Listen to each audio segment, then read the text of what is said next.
presenting the abstract part, which is our research explores the connection between human activities and global warming through a focused Malaysian perspective. We conducted a structured survey with 37 respondents using stratified sampling to ensure diverse demographic representation. The study employed a quantitative methodology featuring three key sections, which is respondent background, assessment of climate change knowledge, and analysis of behavioral attitudes towards environmental issues. Using multiple choice questions and Likert scale questions, we gathered measurable data on public perceptions. This approach allowed us to identify trends and gaps in climate change awareness across different population gaps. The findings provide valuable insights into Malaysian perspective on global warming, offering a foundation for targeted education strategies and policy recommendations. Global warming is a steady rise in Earth temperature, and it's mostly caused by us humans. Burning fossil fuels, cutting down trees, and factory farming release gases like carbon dioxide and methane into the air. These gases trap heat, making the planet hotter. This leads to more floods, droughts, heat waves, and rising sea levels. It harms animal, crops, and even our health, especially in poorer regions. Diseases spread faster, and extreme weather is now more common than ever. But it's not too late. By using clean energy, protecting forests, and changing daily habits, we can slow down global warming and protect our future. Now, moving on to the methodology parts. Our study adopted a quantitative survey approach using Microsoft Forms, featuring multiple choice questions and Likert scale questions. The survey was structured into three parts. First, the demographic backgrounds. Second, climate change awareness. And third, mitigation policy preference. We targeted Malaysians aged 17 and above, with 37 respondents stratified into UTV students as the primary group, alongside high school students and the working adults. The sampling technique ensured diverse perspective while maintaining our focus on key demographic. Data collection was completed in 5 days through UTP platforms and social media networking, balancing efficiency with broad reach. While this design provides measurable insights, we acknowledge the limitations like the small sample size and potential digital participation bias. Let's move on to the next part. So now, we are going to look at some of the key methodological limitations in this study. First, there is the issue of self-reporting bias. Since the data relies on participants on account of their environmental attitude and behaviors, there is a risk they may overstate their consent or actions to appear more socially responsible. Next is the sample representativeness. Our sample leans heavily towards university students, which may not accurately reflect the broader population. Certain demographic groups may also be underrepresented. We also face non-response bias. Some individuals might have chosen not to participate, and their views or behaviors could differ significantly from those who did respond. Lastly, the study depends on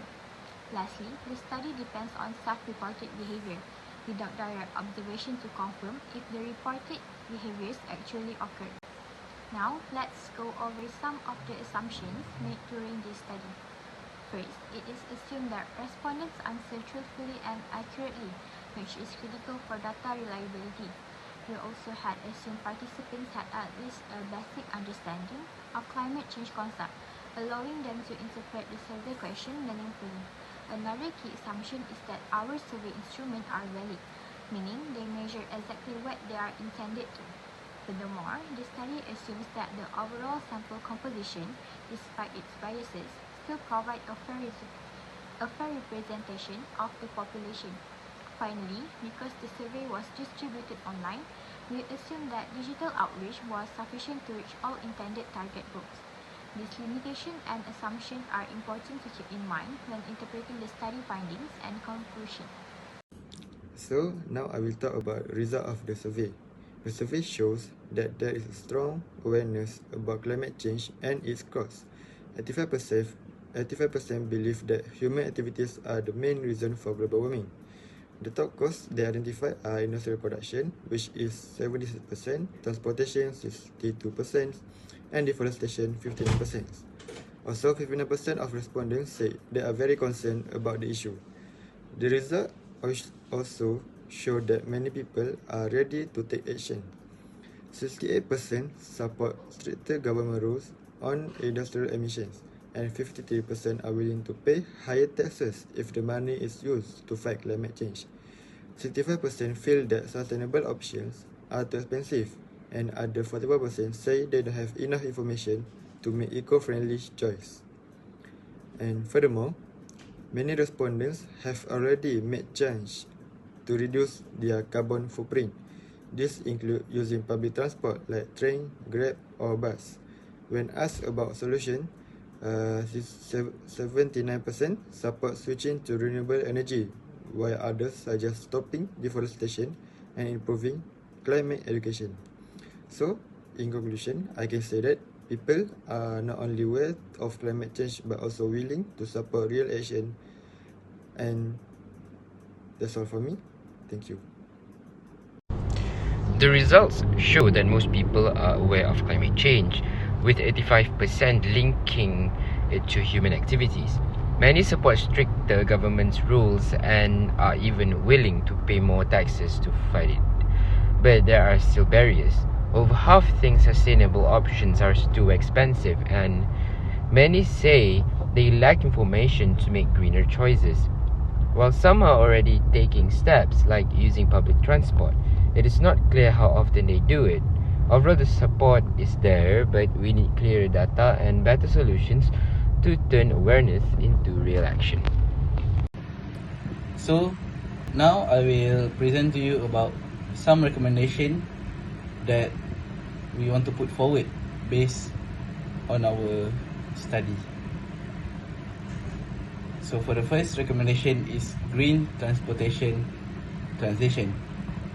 Government actions is crucial for this transition from fossil fuel engine to electric or hybrid vehicle adoption. For example, government can provide subsidies for this cleaner energy vehicle for the people who wants to buy them. So for the second recommendation is sustainable livestock farming. The recommendation that we want to put forward is for farm level changes, where farmer change their feeds to low methane feed alternative, so that the greenhouse gases that is released from the cattle can be reduced. And secondly, increasing the public awareness about the damage and the impact of this industry towards our environment. And for the third recommendation is deforestation mitigation, where countries increase and tighten their policy measures. For example, strengthening the law about illegal logging by increasing fines or increase the jail time rate.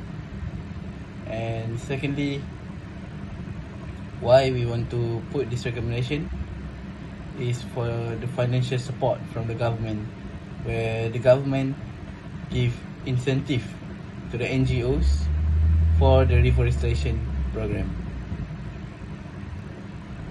So now we will talk about the conclusion that we get from the studies. First, we investigate several major activities such as transportation, industrial operations, waste landfills, deforestation, and the cattle industry that contribute significantly to greenhouse gases emissions. Our research highlights that industrial production and the meat industry are the two largest sources of emissions, which releasing 38.5 and 13.2 billion tons of greenhouse gases respectively in 2020. These activities have led to critical consequences such as rapid deforestation and the accelerated melting of glaciers in the Arctic, both of which are signs of a rapidly changing climate. So in conclusion, our report emphasized the urgent need for international cooperation, stronger environmental policies, conservation programs, and shared accountability are essential steps towards preventing further environmental degradation and ensuring a more sustainable future. Thank you.